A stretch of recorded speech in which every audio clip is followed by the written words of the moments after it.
Tuesday class, physical assessment or patient assessment class, there's a test on that Tuesday. So not next week, but it's the week after, then here comes the test. So make sure you've been kind of reviewing a little bit at a time so you don't have a cram at the end. Anyways, this is chapter 2. Some of this we have mentioned earlier. Some of it was your very insightful questions that you may have asked in some of the other classes that I kept trying to hold back. Well, I'll talk a little bit about it, but I don't want to say too much and blah, blah, blah. So we will talk about those, but please don't hesitate to ask questions. The chapter is not exceptionally lengthy here, so there's plenty of opportunity for us to slow things down and talk about the chapter. There may be also some things you might not have realized about the respiratory therapy profession until we get through this chapter. So just a quick summary, quick review of what we talked about before. In the early years, we were called oxygen orderlies or oxygen technicians. Our only role really was to deal with oxygen therapy, the oxygen tanks and cylinders, and moving them from place to place. Most of us original respiratory therapists were on-the-job trainees, many hospital-based early on. Which city? Chicago. What decade? 1940s. Make sure I didn't put anything on here yet. So 1940s was where we got our start as a profession. We were inhalation therapists, now respiratory therapists, and we were called respiratory therapists in what year? 1974. Very good. 1974. And we do know we are one of the fastest growing healthcare professions. And this was even true before COVID hit, and again, the world heard the words respiratory therapist. And again, I'm sure there's people in here that not that long ago had no clue what a respiratory therapist was and never heard of what we are or what we do. All right, so respiratory therapist responsibilities include patient assessment, disease management, diagnostic evaluation, management, education, rehabilitation, care of patients with deficiencies and abnormalities of the cardiopulmonary system. So we are more than just the lung people. We are heart and lungs, cardiopulmonary system. If I had my choosing and could call what we are, we should be more than just respiratory therapists. We should be cardiopulmonary therapists. Gets a little bit lengthier. Respiratory therapist is a little bit cleaner, smoother. It's easy to say RT, CPT. You know, that's the chest physiotherapy we were talking about the other day. So yeah, we're not called that, but we're more than just the lungs. Our scope of practice, and we'll get into this a little bit. Some of this I did not include in the PowerPoint I gave you.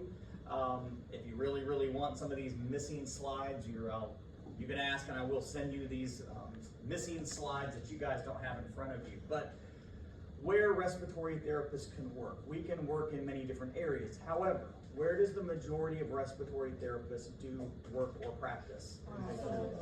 Hospitals or acute care centers. Acute care means what? What does acute mean? So acute, sudden. Acute means sudden as opposed to chronic means lengthy. So acute care facilities, like a emergency department, even freestanding emergency departments. Those are becoming very, very popular, right? Those freestanding EDs and ERs all across town. So what do? We participate in diagnostic activities. You can read what's on the screen. I'm not going to read it to you, but diagnostic activities.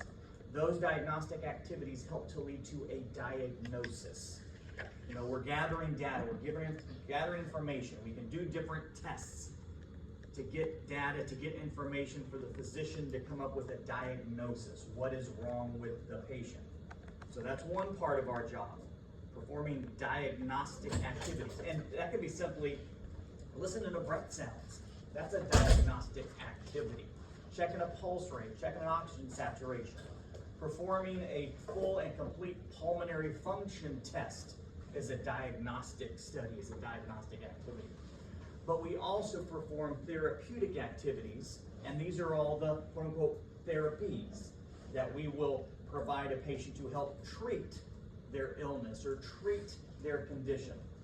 Whether it's mechanical ventilation, whether it's airway management, whether it's medicated aerosol therapy, all those different things we do to help treat a patient. That's the therapeutic part.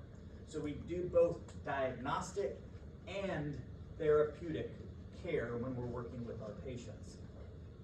That's why, in case you're curious, why, and I have a bad habit of doing this, I'll talk about our field and call it respiratory care, and in the next sentence I call our profession respiratory therapy. Damn, John, make up your mind. What is it? Is it respiratory care? Is it respiratory therapy? Well, we are respiratory therapists, and hence the name respiratory therapy. But several decades ago, they thought therapy wasn't enough when you talk about our role, because we do perform diagnostic activities. So the powers that be thought maybe respiratory care was a more umbrella term for our field, our profession, what we do, because we're more than just therapy. That's the therapeutic part, the therapy part, but remember, we're also performing diagnostic activities. We're doing patient assessment, we're doing different things. All right, so practice settings. These are the slides you don't have in front of you that I didn't include in the PowerPoint. I know, pain in the ass, right? Why did I do that? Now, I hate to give you too many slides to look and go, oh my God, 57 slides, that's gonna be, you know, I kind of dupe you. You know, if I give you 16 slides, you think, oh, it's gonna be a short lecture, but I only give you 16 slides of my 110. All right, the slideshow today is not that long, trust me. But some practice settings. Areas where respiratory therapists work that you might not actually realize or know. And as we go through this, I'm kind of just hitting the superficial touches on it. If there's any further discussion about each area, please don't hesitate to ask. And so, well, what is that? What do we do there?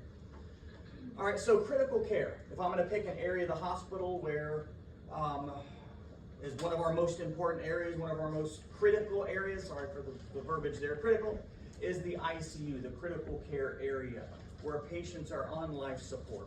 Again, when I say they're on life support, that's just another way of saying they're on a mechanical ventilator that's doing the breathing for them. Well, who's managing that ventilator? It's not the doctor, it's not the nurse, it's the respiratory therapist. Okay? That is our machine. That is our piece of equipment. I know sometimes physicians hate it when I see them and I see this, they're starting to push buttons. Like, what do you want to find out? What do you want to do? Now, I do know good physicians, pulmonologists, can go and look and see where things are on the screen, but who's responsible for that machine? We are. If he or she, the physician, screws up a setting because they're not very familiar with that machine, and something bad happens, something goes wrong, who's being blamed? That's going to be us. So that's why we're very protective of our ventilator, because we are responsible for that ventilator.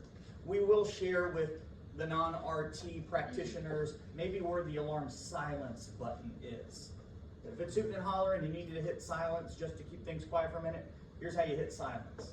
But at the same time, did that fix the problem? Did that fix the alarm? No. Absolutely not.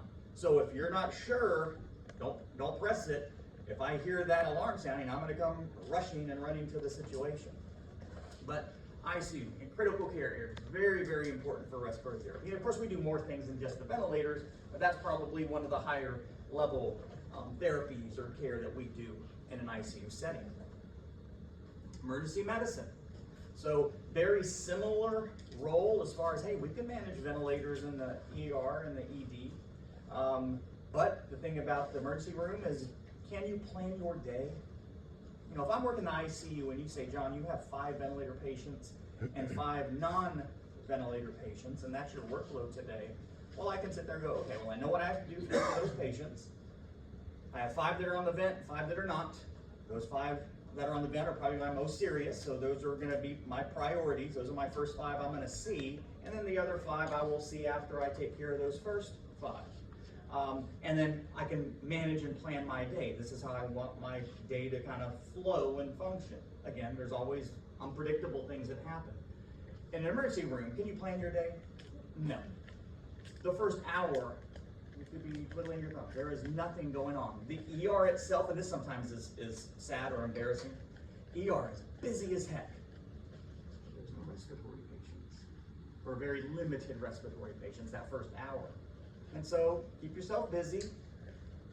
I'll stock, and I'll make sure supplies are where they're supposed to be. So in an emergency, I know everything's good and set, because you never can predict what's coming through the door next.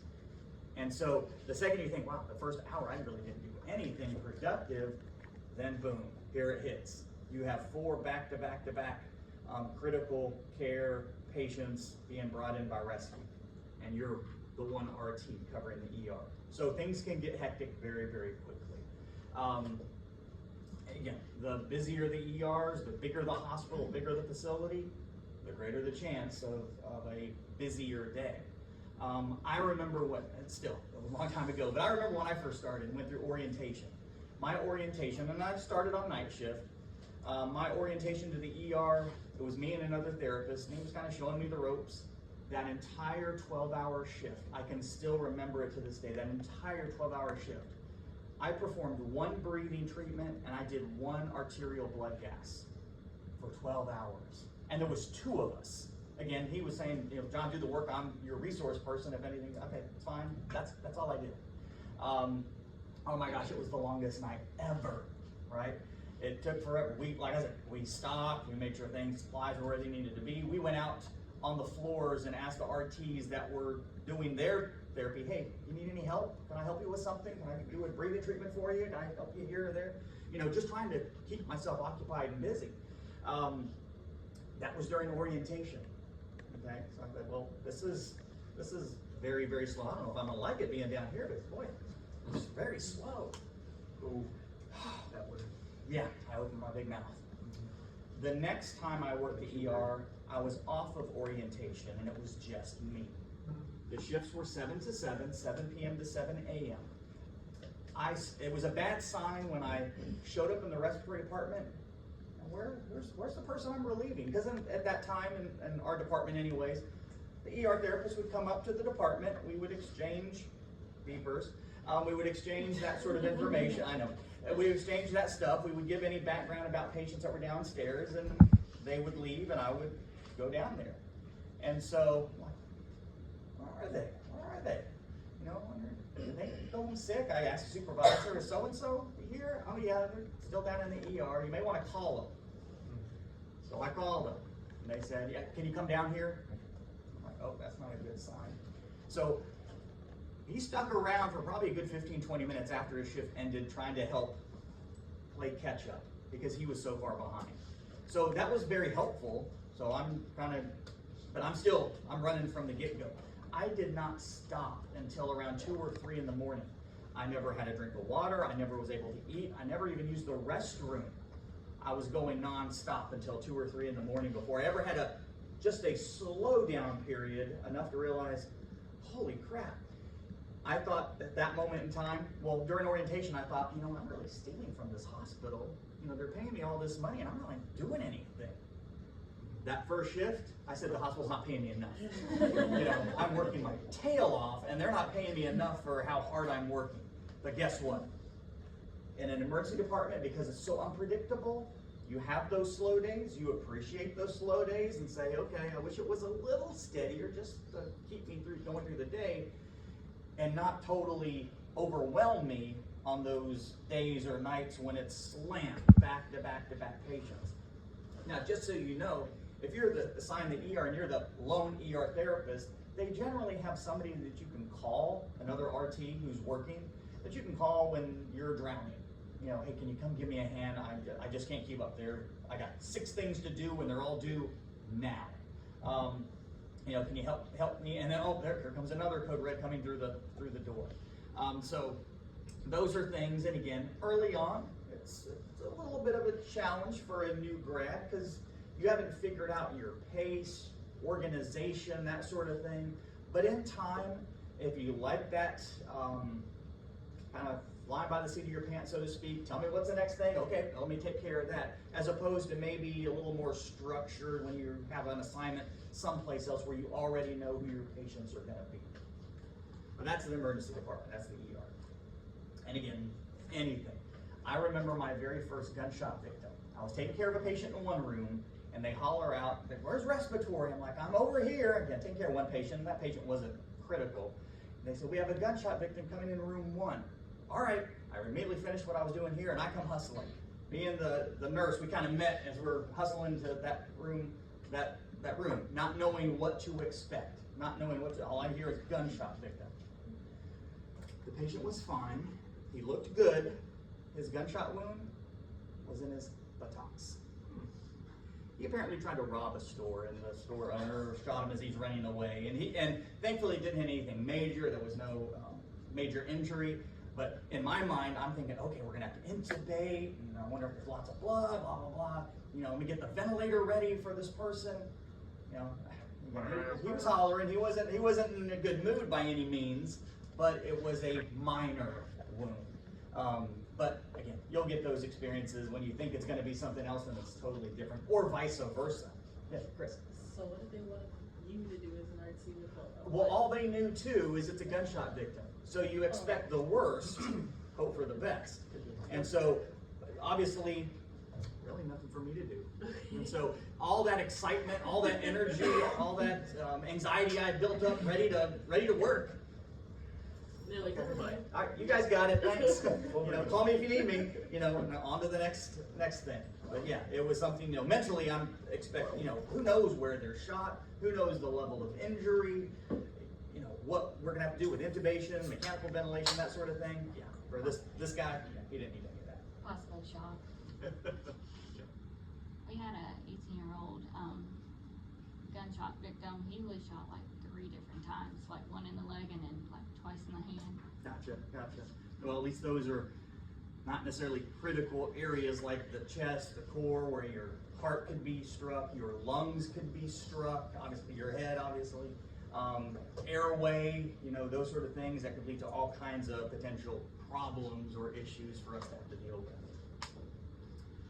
All right, my story about the person. Wouldn't it have been helpful if they would have been able to give me a 5-minute heads up that this patient was coming? Well, again, they were shot. They were obviously trying to rob someone, or I think it was robbing a store somewhere. Small convenience store. Again, this was night shift, so it was in the middle of the night. Buddies grabbed them, threw them in the back of their car. They drove to the ER. They tossed their buddy, gunshot victim, out, and they took off. So there was no, again, didn't want to know what the story was or what the buddies had also done, but they knew he needed to be treated, so that's why there was no heads up. This is a guy that they were out in the ambulance bay that we had to put on a gurney and get him into the ER. All right, long-term care facility. I don't want to use the term nursing home. That this is a little bit higher level care than a nursing home, but a skilled nursing long-term care facility. Depending on the facility, they may see different acuity level patients. I'll give you a couple of examples, at least locally. Brooks Rehab, that's right next door to Memorial. They are a long-term care facility. They could have ventilator patients. Which again would require respiratory therapy to work there. Anybody familiar in Great Cove Springs, Kindred Hospital? They are a long-term care facility as well. So if you look up Kindred Hospital and you think, oh, well, if I'm in Great Cove Springs, I need hospital care, I'll show up there. No, they don't have an ER. They're not a traditional hospital, even though hospital is in their name. They're a long-term facility, skilled nursing unit. An example of patients that may be seen there or even in Brooks, if we have a patient in our acute care hospital who's in the ICU, who's on the ventilator, and we are having trouble, we meaning the RTs, we're having trouble weaning that patient off the ventilator. Okay? Health-wise, they're doing better, however, they need the ventilator. Now, ventilator patients in the hospital can't just be sent to a regular floor. Regular floors are not equipped for the level of care that a ventilator patient would require. Patient's not well enough to go home on a ventilator. They're not sick enough to still require them to stay in the ICU, which is unfortunate, you know, because on an average situation, they probably would stay another day or two in the ICU, but those ICU beds are so critical. There's hardly ever any empty ICU beds. There's always somebody somewhere that could use that level of care. And so a place like Brooks or a place like Kindred may bring those patients to their facilities where they can still get that long-term care, they can still get respiratory care services, they can still be on their ventilator, as the respiratory therapists are attempting to wean that patient off the ventilator. They may not come off the ventilator like that. It may take a series of days, if not weeks, to slowly reduce settings on the ventilator, let the patient begin to get used to breathing more on their own, to the point where we can then take the ventilator away and let the patient breathe on their own. Now that could be short term. Okay, patient's gonna breathe on their own for 6-8 hours today, but they're not strong enough yet. At night, we'll put them back on the ventilator, let them rest. Let the ventilator do the work at night. The next day, we'll do the same thing. Take the patient off the ventilator, let the patient breathe on their own, and maybe we give them some oxygen therapy or something like that, but they're breathing all on their own during the day until we can finally get the ventilator, and the ventilator doesn't have to be on that patient anymore. Again, trying to build up their strength, improve their overall health to get them off the ventilator. Because that's ultimately one of our primary goals when we get a patient on a ventilator is when can we get that patient off the ventilator. A lot of tracheostomy care can occur in these long-term care facilities.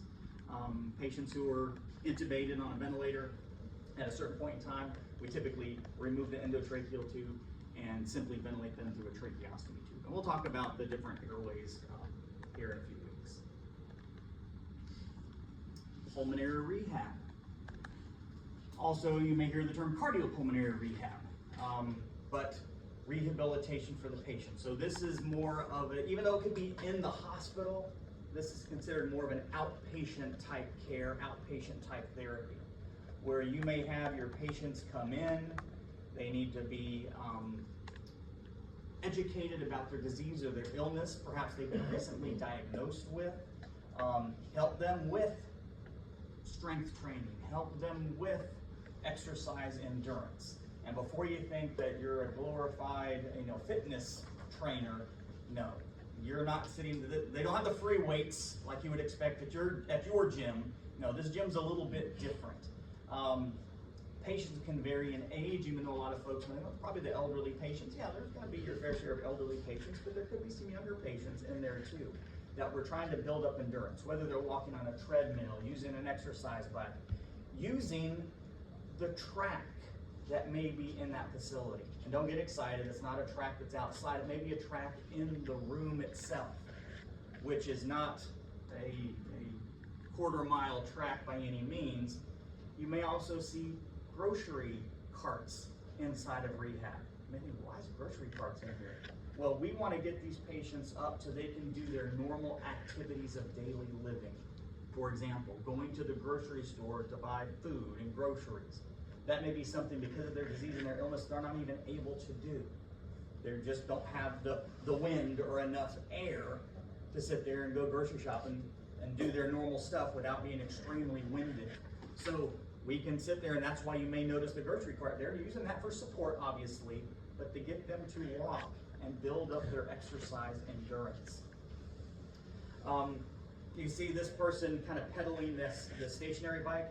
It's really amazing. I will say this, sometimes in the acute care hospital, we're dealing with the patient, we're dealing with the situation right now, and I may have that patient all week during my shift, but I'm seeing that patient for a very brief, short period of time during their stay. I may see the patient during their stay when they're not going to remember who I am after. They're that sick. If I see a patient on the floor, they're going to be a little bit more alert, a little bit more aware. They may remember me amongst every other respiratory therapist that came to see them during their hospital stay, but I see them for such a very brief, short period of time. Sometimes, and call this a negative if you want, we don't see the end of the story. We don't get to hear the end of the story. The good news. I mean, we see the bad news sometimes when a patient doesn't survive, but we miss that good news story. Those that work in rehab get to see the patient from the beginning of their rehab care and maybe see them at the end. And the treadmill, the exercise bike here reminds me. We've had patients that have shown up in here that are so debilitated, so weak, they can't even pedal it. They can't even pedal that bike at all. And so there's someone there helping to support and helping them to pedal. But it is a very rewarding field when you find out, 3 weeks, 4 weeks after that patient started that way, that now they can come into that room, get on that bike, and start pedaling on their own. Where you physically see the improvement that they've made. And again, they're not lifting heavy weights or anything like that, but just being able to adequately walk, adequately bike, adequately walk on a treadmill is really a rewarding feeling for those folks that do work and have the opportunity to work in rehab.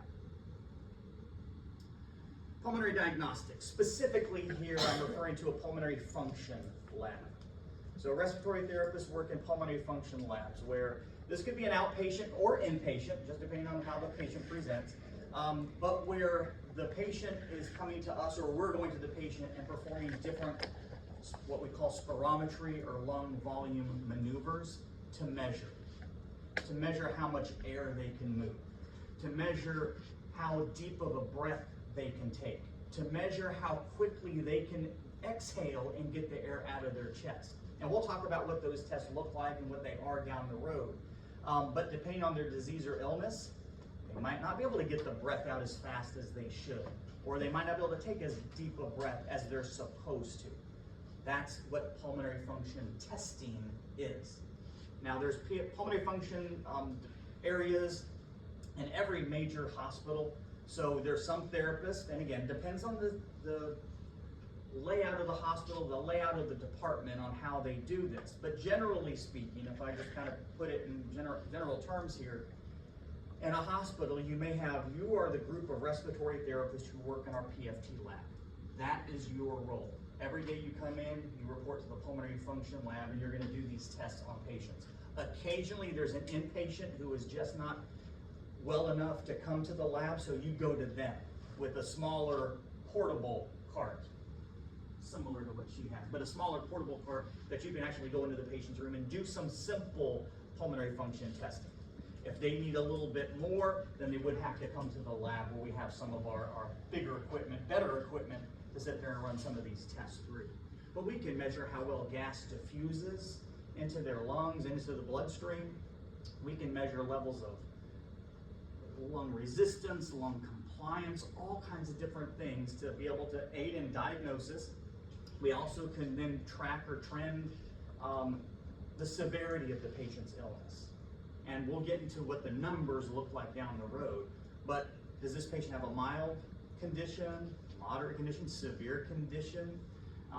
We can gauge that based on what the numbers show. And I don't care that you guys even know what these numbers are yet. We'll get to them in time. But you can have a whole laundry list of different variables and different values to look at that we will interpret to determine what's wrong with the patient's lungs, what's going on with the patient's lungs. All that's in the pulmonary function lab.